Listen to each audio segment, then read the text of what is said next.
শিয়াল হেসে বলল, রাজা, এটা জানার এক সহজ উপায় আছে।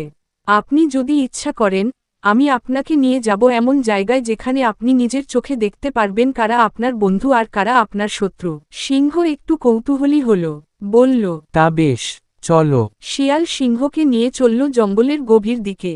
পথ চলতে চলতে সে বলল, মহারাজ, আমি তো বহু পশুর সঙ্গে কথা বলি। তাদের মধ্যে অনেকে আছে যারা বলে, আপনি নাকি একটু বেশি গর্বিত, আপনি শুধু নিজের শক্তির জোরে শাসন করেন। সিংহ গর্জে উঠল।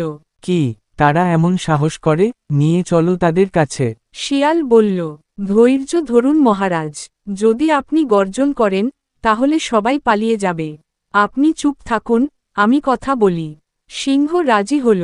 তারা পৌঁছল এক ছোট্ট খোলামেলা মাঠে। সেখানে হরিণ, খরগোশ, কাঠবিড়ালি এবং আরও কিছু ছোট প্রাণী ঘাস খাচ্ছিল। শিয়াল গিয়ে বলল, বন্ধুরা, আমি আপনাদের সঙ্গে একটু কথা বলতে চাই।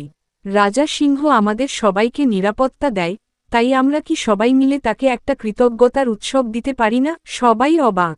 হরিণ বলল, সে তো আমাদেরই স্বীকার করে, কৃতজ্ঞতা কেন?